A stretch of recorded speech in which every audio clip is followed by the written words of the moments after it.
Good day, people. I'm Hira Deepika. In Ponniyin Selvan, this is episode number 13. Kundavai would often peer into her darling brother Arulmozhivarma's face. When her brother slept, she would often pick up his hands and study the lines on his palms. To her, those lines would appear to have the sign of the conch and discus. Aha, he is born to rule this world. He will bring the whole world under one rule, she would think. But there was no possibility of him ascending the Chola throne. Two other princes, elder to Arulmozhi, eligible to ascend the throne, were before him. Then, how could he acquire a kingdom? On which throne could he sit? Who knows the divine intentions?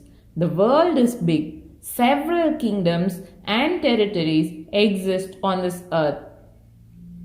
Have we not heard of ancient prince who was thrown out of his kingdoms on the banks of the Ganga?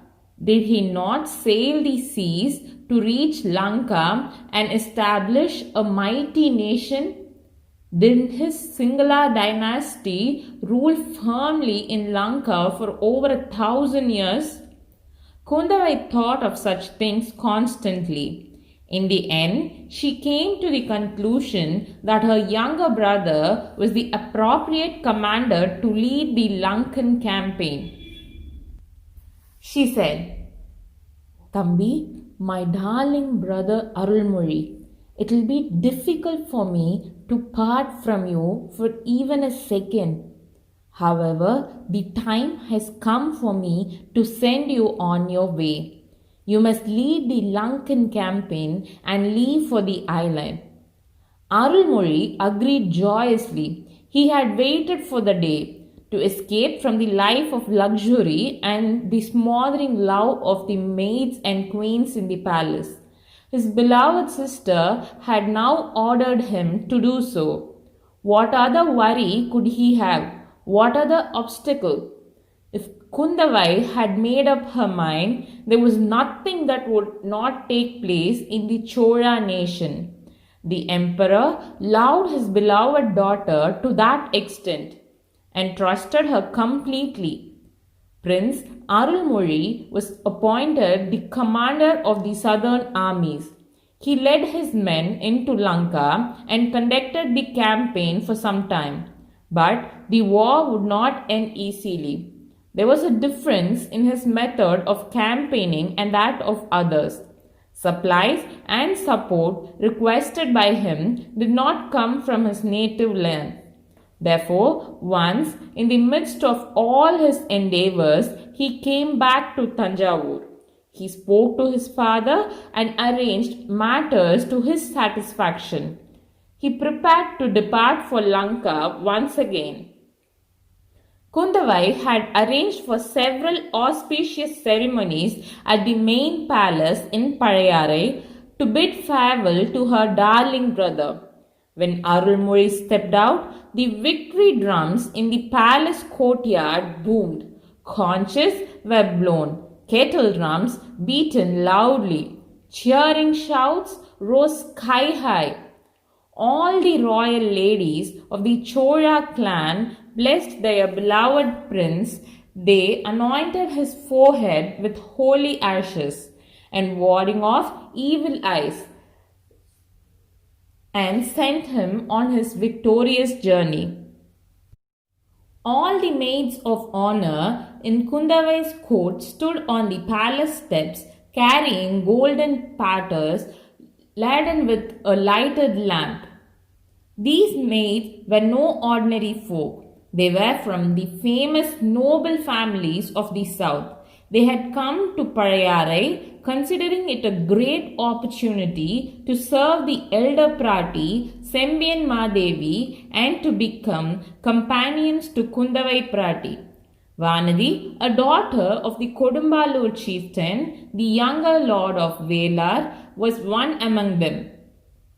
When those girls saw the prince coming down the palace steps, all of them felt a certain agitation in their hearts.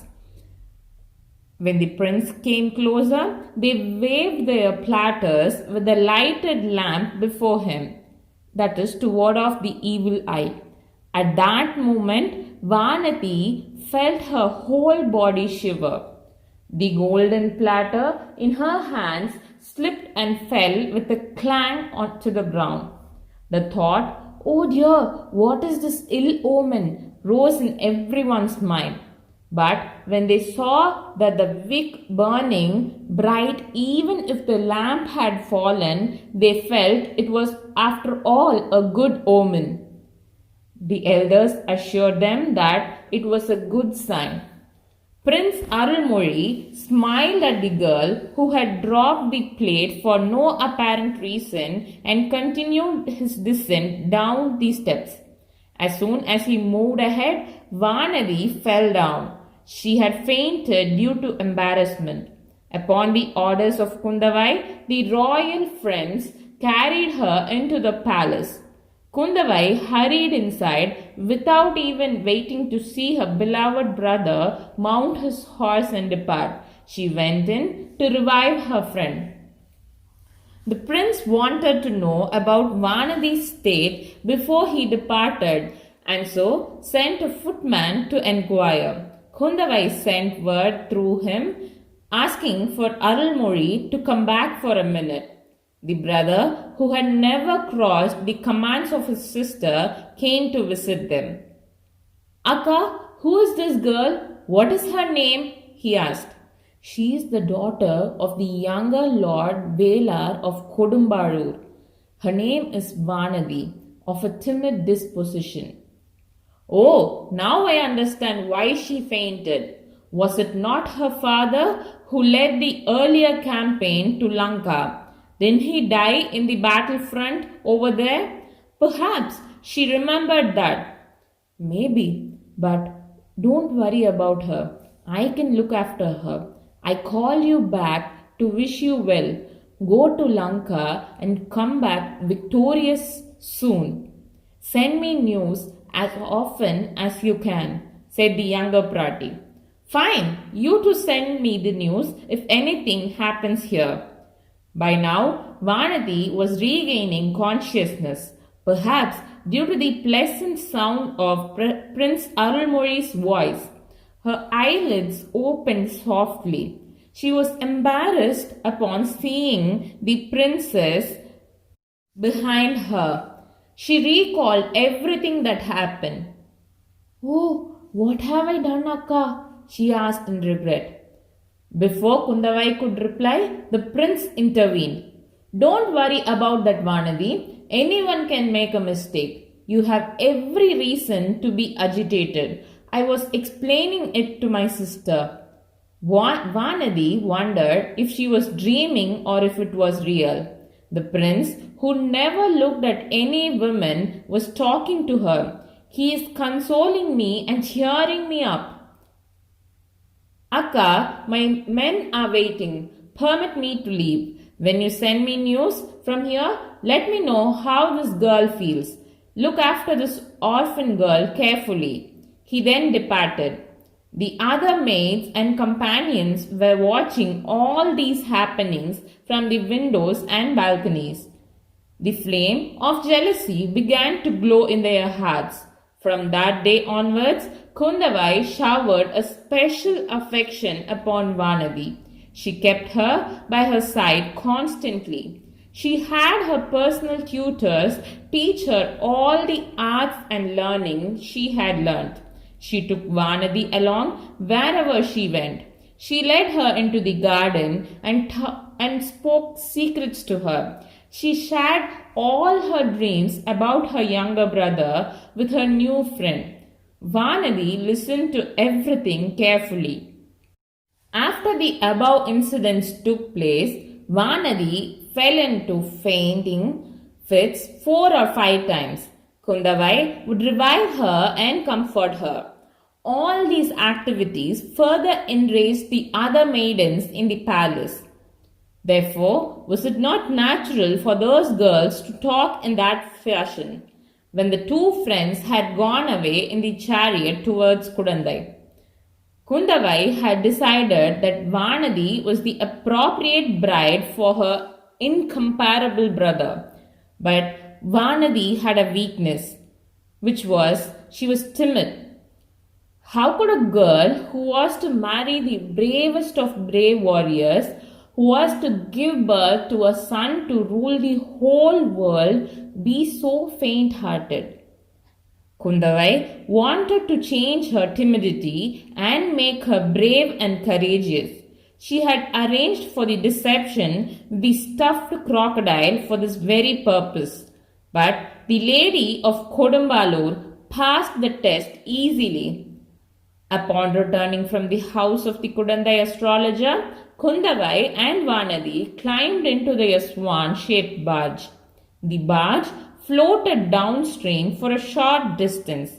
The girls would often play in the water amidst the thick groves of trees. They reached their favorite spot and disembarked.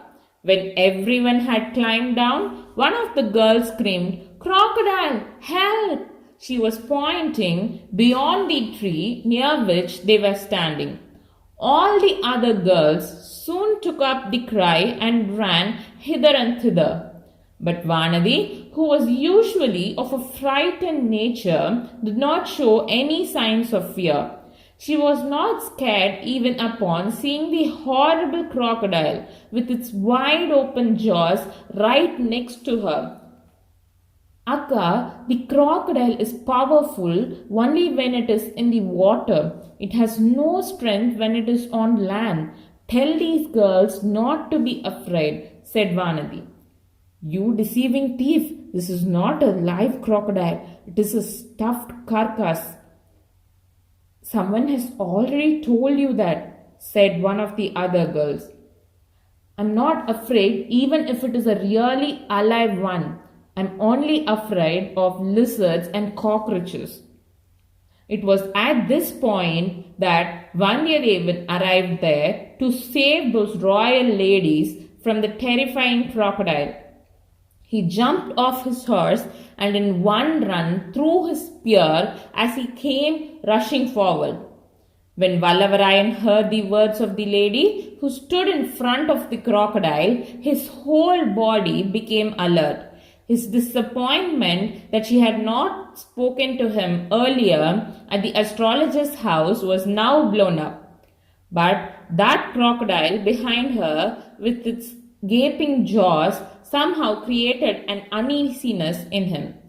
Why is she standing in front of the crocodile? Why is she asking me not to bother? And why is that horrible crocodile not moving from its spot all this time? Then Kundavai continued, Sir, in Kudandai you beg pardon for having entered the astrologer's house in a hurry. We came away without giving you any reply. You might have perhaps concluded that all women of the Chola country are mannerless. Please do not think so. I was a little confused because my friend had suddenly fainted in that house. That is why I did not reply. Oh, what a pleasing voice this is. While Vandiyadevan's heart was agitated, his ears could continue hearing that girl's voice as if in a dream. Even now you did this, sir, thinking that you were saving us. You threw the spear at the crocodile. It is rare to find such a brave man who can handle the spear with such speed and accuracy. All the other girls standing under that tree now laughed sharply. The laughter shattered Vandiyadevan's infatuated dream. The magic cords that girl's speech which bound him were cut loose. He examined the crocodile again, moved aside from the girl in front of him and neared the reptile. He shook the spear embedded on its back and pulled it loose. No blood gushed from the hole made by his weapon. Then, Some plantain fiber and cotton came out. Those wicked girls laughed again. This time they clapped their hands and applauded. Vallavarayan's heart and body shrunk in embarrassment. Let's catch upon how Vandiyadevan reacted to the situation in the next episode. To continue listening to this epic novel, please subscribe to my channel Hira Deepika and enable the notifications icon, that is the bell icon, and continue listening to the story. Thank you.